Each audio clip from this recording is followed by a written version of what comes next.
こんにちは。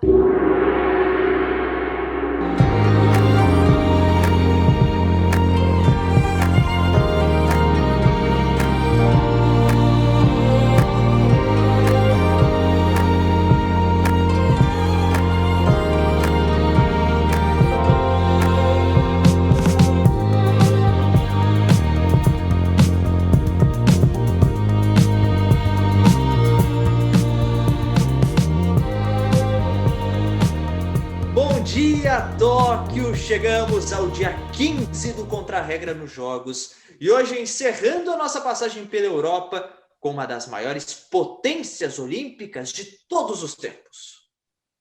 Estamos falando da Rússia. A Rússia, que é uma república federativa e que tem a sua fundação lá no ano de 862, com a criação da dinastia Rurik. O país é o maior do mundo em extensão. E desde 1999 está no comando uma figura tradicional, uma figura muito conhecida, inclusive pelo Contra-Regra. Entre passagens como primeiro-ministro e presidente, Vladimir Putin comanda o país. Bom, e a história da Rússia, ela meio que se cruza, se confunde um pouco com a história dos próprios Jogos Olímpicos da Era Moderna, principalmente a partir, né, da metade para frente desse século, e vocês saberão por quê. Os russos já disputaram o evento por causa de tantas coisas, vários nomes. E o primeiro deles foi Império Russo, entre 1900 e 1912. Foram apenas 8 medalhas neste período, que foi encerrado com a Revolução de 1917 e o fim do czarismo. Felipe, em função da Primeira Guerra Mundial, as Olimpíadas acabaram suspensas até 1920, mas os russos, que enfrentavam uma série de mudanças provocadas pela implementação do regime comunista, só retornariam na edição de 1952, já como União Soviética. Ou seja, entre 1912 e 1952, nada de Rússia, nada de União Soviética, nada de nada. E o período soviético ele foi bastante vitorioso em termos de medalhas. É um país tradicional nos Jogos Olímpicos. E no total, a União Soviética conquistou 1.204 medalhas, 1.204, sendo 473 de ouro. E esse resultado tão expressivo coloca a União Soviética no segundo lugar geral do quadro de medalhas até hoje. E vale ressaltar que atletas de 15 repúblicas diferentes, eles faziam parte dessa delegação soviética. E, além disso, também um outro fato de destaque desse período foram os inúmeros casos de doping descobertos e outros tantos também que ficaram na suspeita. Mas voltaremos a esse tópico ainda nesse episódio. E com a queda do regime soviético, no Natal de 1991, a maioria das repúblicas, incluindo a Rússia, os caras estavam assim, o que nós vamos fazer? Tem jogos ano que vem, e nós temos esse bando de atleta que precisa disputar. Então, eles disputaram os Jogos de Barcelona em 92 com o nome de Time Unificado. Eles levaram 112 medalhas, gente. Ainda sem país, os caras levaram 112 medalhas. Já a partir de 1996, na edição de Atlanta, a Rússia, pela primeira vez na sua história, para falar a verdade, voltou a competir individualmente, claro, mas começou a competir como Rússia. Só que a história se manteve. Muitas medalhas e muita confusão com doping.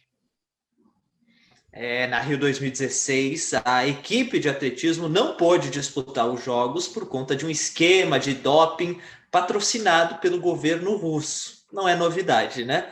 Bom, até a edição de Brisbane, na Austrália, que está marcada para 2032, aqui a gente já está falando de futuro. O uso do nome Rússia está suspenso, não pode usar o nome Rússia até 2032. Essa suspensão foi feita pelo Comitê Olímpico Internacional também por causa desse esquema de doping. Em Tóquio, os atletas que comprovaram estar limpos disputam os Jogos, foram possibilitados aí a disputar o evento, mas como Comitê Olímpico Russo. Provavelmente esse nome deve se manter até 2032. Aí tem outra curiosidade, ainda falando sobre doping. Nas Olimpíadas de Inverno de 2018, o país disputou como atletas olímpicos da Rússia, ou seja, além da história, com vários nomes ao longo da própria história russa, tem toda essa questão do doping. Por conta dos escândalos de dopagem, a Rússia já teve outros vários nomes. Esse, infelizmente, por um motivo negativo, né? E agora a gente vai para a curiosidade. O Felipe Strasser, o que você preparou para a gente aí? Um adendo, olha só. A Rússia não pode disputar como Rússia. E o que toca quando... Essa não é a curiosidade ainda. O que toca quando a Rússia ganha é uma música de Tchaikovsky. Ó, ainda... Eu acho que é melhor que o hino russo. Tudo bem, porque é Tchaikovsky, né, cara? Os caras tocam Tchaikovsky. Mas a curiosidade, vocês devem estar pensando assim. Vocês falaram de Rússia, de tudo, mas... Cadê as Olimpíadas? Cadê os Jogos de Moscou? Os Jogos de Moscou, a curiosidade. A União Soviética, mas a Rússia, né? Sediaram os Jogos, a 22ª Olimpíada, em Moscou, 1980. E ficou famosa por vários motivos. Entre eles, claro, a vitória expressiva da União Soviética, porque era mais do que claro, mas principalmente por causa de um boicote gigantesco aos Jogos de Moscou. Principalmente por causa da invasão a desculpa foi, a União Soviética invadiu o Afeganistão e muitos países, principalmente os Estados Unidos, falaram: não vamos disputar esses jogos, não. Mexeram com a política, entrou no esporte, e assim, 69 países aderiram ao boicote americano.